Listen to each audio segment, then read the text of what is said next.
ಕುಂತೀರ ನೀವು? ಇನ್ನೊಂದು ಮಾಹಿತಿ ಹೊಸದಾಗಿ ಅಧ್ಯಕ್ಷರಾಗಿರಿ, ನಿಮ್ಮ ಚಾಟಿ ಬೀಸ್ರಿ. ಕೋಲಾರ ಜಿಲ್ಲೆಯಲ್ಲಿ ಹೇಳ್ರಿ ಅವ್ರಿಗೆ 63,153 ಅಪ್ಲಿಕೇಶನ್ಸ್ ಇದೆ ಅಧ್ಯಕ್ಷರೇ. ನಾಗೇಂದ್ರನ ಇಟ್ಕೊಂಡು ಏನ್ ಮಾಡ್ತಾರಂತ ರಾಜ್ಯಕ್ಕೆ ಏನ್ ಸಂದೇಶ ಕೊಡ್ತಿದ್ದಾರೆ? ಇನ್ನು ಎಲ್ಲ ಅಪ್ಲಿಕೇಶನ್ ದಲಿತರು ಬೇಕು, ನಾಗೇಂದ್ರ ಬೇಕು. ಉಪಮುಖ್ಯಮಂತ್ರಿ ಗಮನಕ್ಕೆ ತರ್ತಾ ಇದ್ದಾರೆ. ದಲಿತರ ಹಣ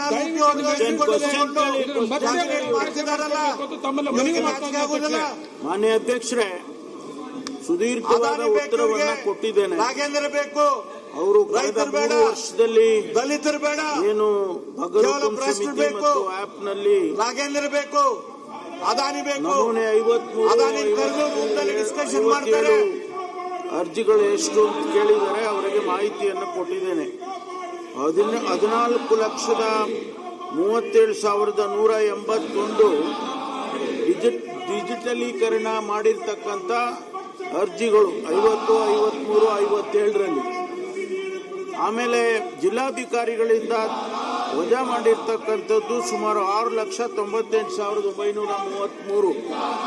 ಅದೇ ರೀತಿ ಡಿಜಿಟಲೀಕರಣ ಮಾಡಿ ಅಂತಿಮ ತೀರ್ಮಾನಕ್ಕೆ ಬಾಕಿ ಇರ್ತಕ್ಕಂಥ ಅರ್ಜಿಗಳನ್ನು ಕೂಡ ಕೊಟ್ಟಿದ್ದೇನೆ. 7,38,248. ಇದು ಪೆಂಡಿಂಗ್ ಇರ್ತಕ್ಕಂಥ ಅರ್ಜಿಗಳು ಜಿಲ್ಲಾಧಿಕಾರಿಗಳಿಂದ ಬಂದಿರತಕ್ಕಂಥದ್ದು. ಹಾಗಾಗಿ ನಾನು ಅವರಿಗೆ ಸುದೀರ್ಘವಾದ ಉತ್ತರ ಕೊಟ್ಟಿದ್ದೇನೆ. ಈ ಗೋಮಾಳದಲ್ಲಿ ಏನು 57ರಲ್ಲಿ ಮಂಜೂರು ಮಾಡತಕ್ಕಂಥದ್ದಿವೆ, ತಿರಸ್ಕಾರ ಮಾಡಿದ್ದಾರೆ. 3 ಬಾರಿ 2001ರಲ್ಲಿ ವಜಾ ಮಾಡಿ ಮತ್ತು 2021ರಲ್ಲಿ 3 ಬಾರಿ ಅದು ತಿರಸ್ಕಾರ ಆಗಿದೆ ಸುಪ್ರೀಂ ಕೋರ್ಟ್ನಲ್ಲಿ.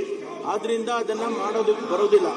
ಮಿಕ್ಕ ಏನೆಲ್ಲ ಕೆಲವು ಸಲಹೆಗಳು ಕೊಟ್ಟಿದ್ದಾರೆ ಅವ್ರ ಜೊತೆಯಲ್ಲಿ ನಾನು ಚರ್ಚೆ ಮಾಡಿ ತೀರ್ಮಾನ ತಗೊಳ್ತೀನಿ.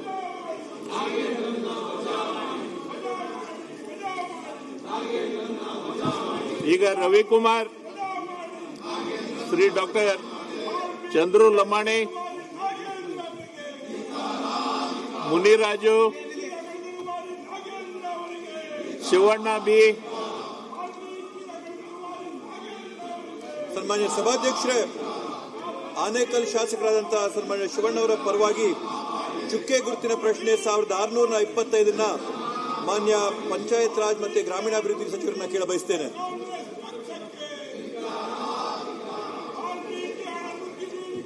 ಖಂಡ್ರೆ ಅವರೇ, ಖಂಡ್ರೆ. ಅಧ್ಯಕ್ಷರೇ, ಉತ್ತರ ಒದಗಿಸಲಾಗಿದೆ.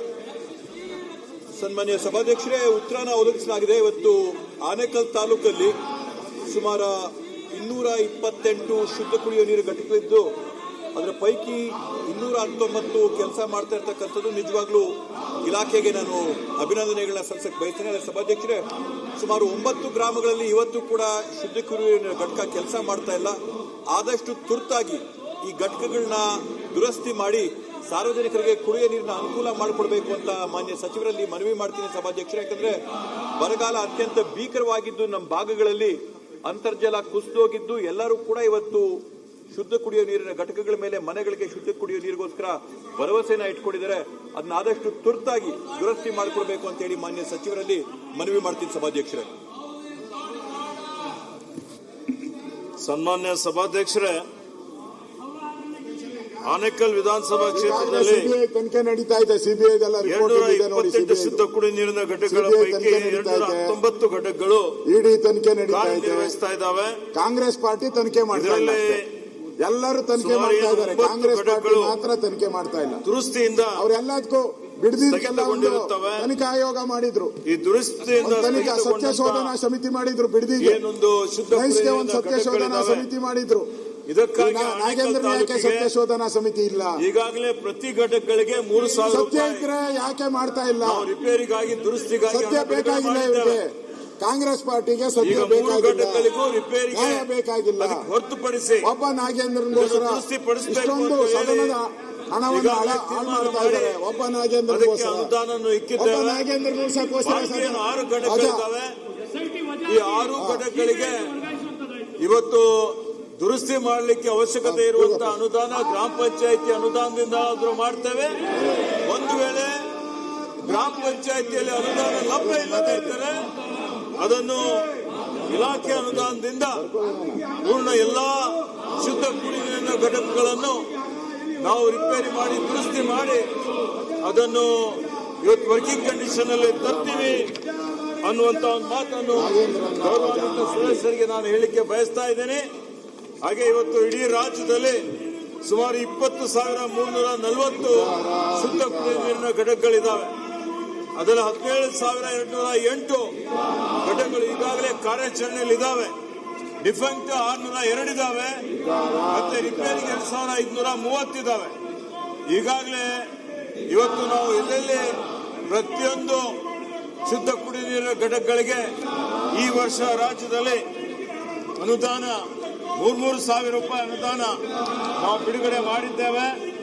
ಹೋದ ವರ್ಷ 1,416 ಶುದ್ಧ ಕುಡಿಯುವ ನೀರಿನ ಘಟಕಗಳಿಗೆ 49,34 ಕೋಟಿ ರೂಪಾಯಿ ಅನುದಾನ ನಾವು ಬಿಡುಗಡೆ ಮಾಡಿದ್ದೇವೆ. ಅದೇ ರೀತಿ ಈ ವರ್ಷ ಸಹಿತ ಇವತ್ತು ನಾವು ಸುಮಾರು ರಾಜ್ಯದಲ್ಲಿ 29,50,00,000 ರೂಪಾಯಿ ಅಲೋಕೇಟ್ ಮಾಡಿದ್ದೇವೆ. 13 ಕೋಟಿ ಬಿಡುಗಡೆ ಮಾಡಿದ್ದೇವೆ. ಹೀಗಾಗಿ ಆನೇಕಲ್ ತಾಲೂಕಿನಲ್ಲಿ ಸಹಿತ ಇವತ್ತೇನು ಸ್ಥಗಿತಗೊಂಡಿರುವಂತಹ ಮತ್ತು ರಿಪೇರಿಗೆ ಯಾವುದು ದುರಸ್ತಿಗಿದೆ ಅದೆಲ್ಲವನ್ನು ದುರಸ್ತಿ ಮಾಡಿ ಕಾರ್ಯಾಚರಣೆಯಲ್ಲಿ ತರ್ತೀವಿ ಅನ್ನುವಂಥ ಮಾತನ್ನು ಹೇಳಿಕೆ ಬಯಸ್ತೇನೆ.